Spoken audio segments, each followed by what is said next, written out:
Halo Kadit. Halo Nida. Gimana nih siangnya? Alhamdulillah baik. Oh iya Kak, BTW,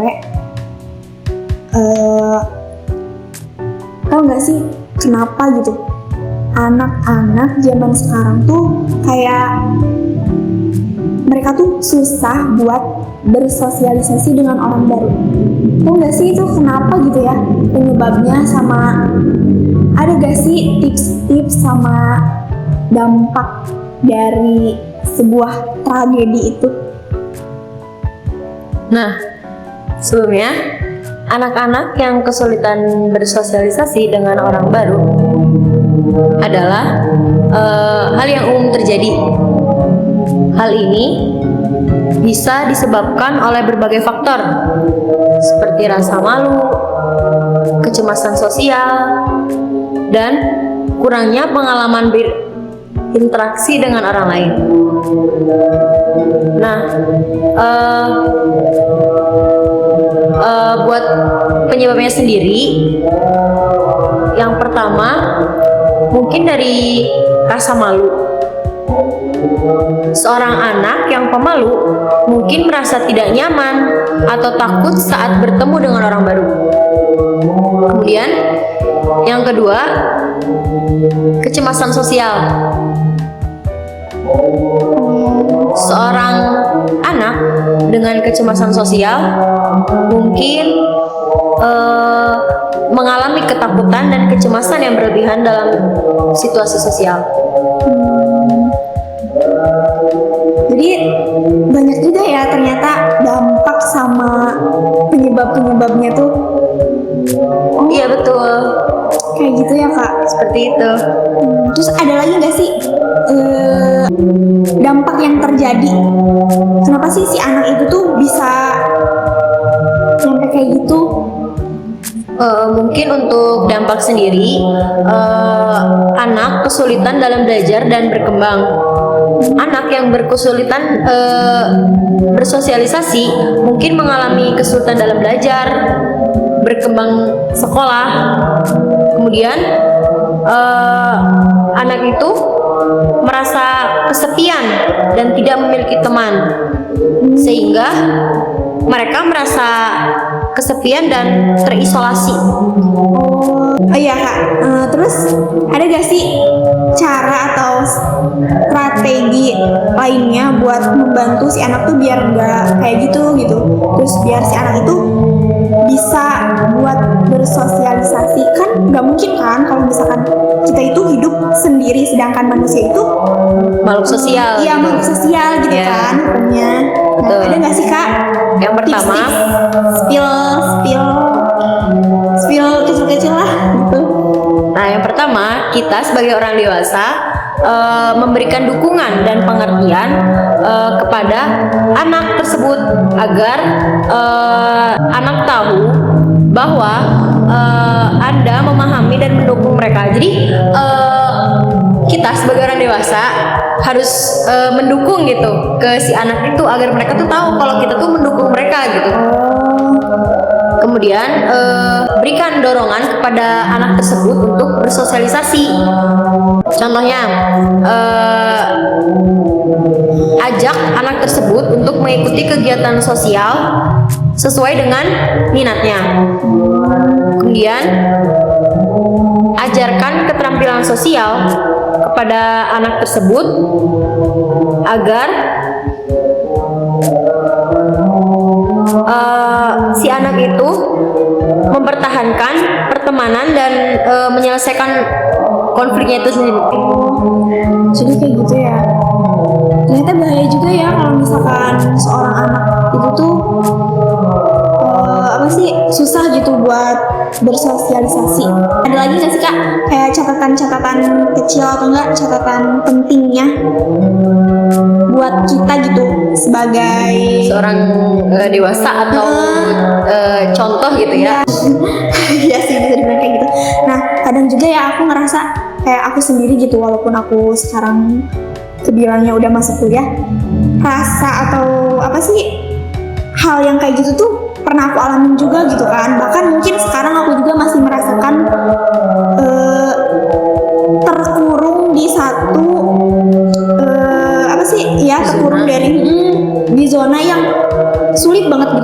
bersosialisasi kayak gitu.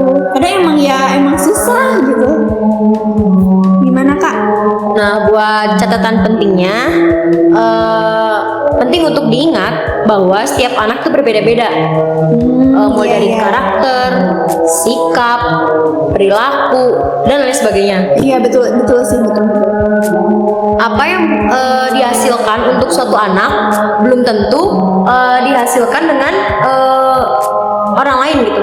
Jadi contoh, si A mahir dalam keterampilan berkuda misalkan. Iya. Kemudian si B mahir dalam mata pelajaran matematika. Jadi antara si A dan si B tidak bisa disatukan gitu, sama-sama suka matematika atau suka berkuda gitu. Iya, oh iya, karena mungkin tambahannya sedikit, apa sih, mereka punya wadahnya masing-masing gitu ya buat berkembang. Jadi kita tuh nggak bisa sebagai orang menyamaratakan gitu. Iya, oh iya, paham. Nah, kemudian kita sebagai orang dewasa harus bersabar dan terus mendukung anak tersebut, karena dengan dukungan dan usaha kita, si anak tuh kayak merasa, wah, aku ada support system nih, aku ada penyemangat nih, gitu. Sehingga si anak itu semangat untuk menjalani aktivitas itu ya. Nah, betul. Iya. Tapi emang kadang tuh ya Kak, aku juga kayak ngerasa bahwa sepenting itu loh apresiasi. Bahkan jangankan untuk orang lain gitu, untuk diri sendiri aja kayak ngasih ngasih afirmasi positif ke diri sendiri itu ternyata emang sepenting itu ya. Apalagi sama orang lain gitu ya. Iya. Berarti kita harus berjiwa sosial yang tinggi juga gitu ya, harus peduli peka gitu ya sama sekelilingnya.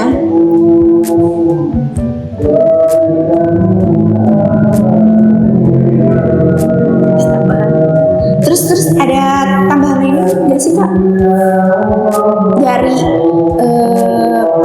percakapan kita ini? Kan dari tadi kita udah bahas tentang dampaknya, terus bahas tentang penyebabnya, terus kenapa hal itu bisa terjadi, gara-garanya apa kan? Terus ada tambahan nggak? Tambahan sedikit lah. Nah, mungkin ini tips tambahan ya. Yang pertama, libatkan anak dalam memilih kegiatan sosial. Biarkan anak memilih kegiatan yang mereka sukai dan mereka tuh merasa nyaman gitu. Jadi jangan atas kepaksaan orang dewasa gitu. Contoh, orang tua suka mengekang kali ya gitu, suka mengekang, kamu belajar, kamu ini, kamu itu gitu kan. Sehingga si anak itu merasa kayak gak nyaman ya, gak nyaman. Jadi gak nyaman. Iya. Gitu. Berarti sepenting itu ya kita misalkan nanti gitu ya, kalau misalkan kita udah jadi orang tua gitu ya Kak, jangan nyampe kita berarti mengekang anak kita nanti ya gitu. Iya. Boleh menyuruh untuk belajar, tapi ya sewajarnya aja gitu. Jangan kayak Dek, kamu belajar terus gini-gini, kamu harus mendapatkan nilai yang bagus gitu ya, ranking 1 gitu. Itu karena emang tadi ya dasarnya setiap anak itu, setiap orang itu berbeda-beda dan mempunyai kapasitasnya masing-masing kan, nggak bisa disamaratakan. Ya betul. Lagi Kak, lagi. Nah, yang kemudian mulailah dengan hal-hal kecil. Kayak contohnya apa tuh? Seperti dorongan anak untuk memulai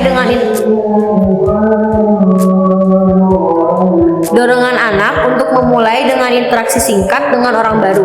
Contohnya dalam hal kenalan aja. Jadi contohnya si A tadi berkenalan dengan si B. Jadi dengan mereka berkenalan aja gitu, kayak udah memberanikan diri gitu. Udah bisa apa sih? Iya, kebilangnya punya rasa keberanian gitu.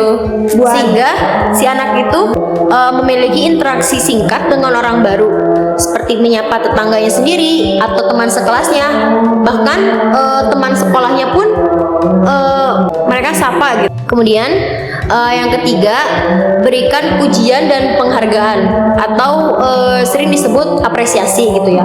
Karena emang sepenting itu buat anak. Contohnya kalau misalkan hal sekecil apapun aja, kalau kita mengapresiasi anak, jadi anak itu kayak merasa, wah, berarti aku sudah mencapai titik berhasil gitu, kayak aku ini hebat gitu. Jadi lebih tingkatin lagi gitu. Jadi apa ya? Ada rasa semangat gitu ya. Iya, buat gitu. membangun lagi rasa itu tuh. Jadi emang berarti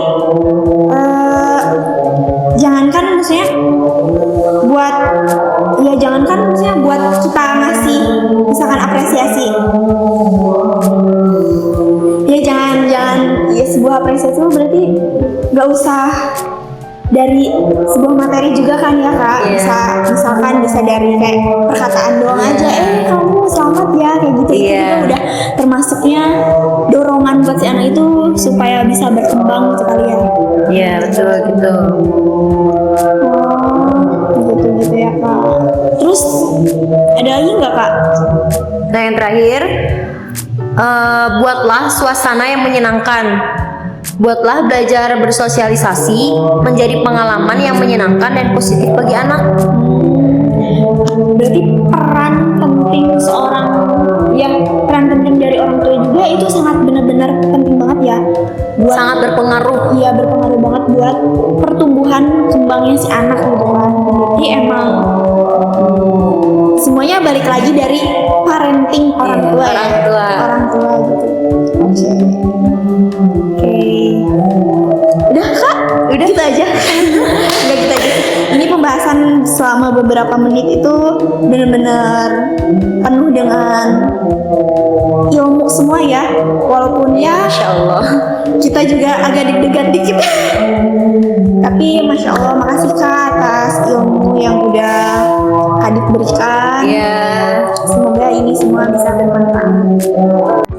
Amin, amin. Terima kasih Nida. Makasih juga ya Kadit.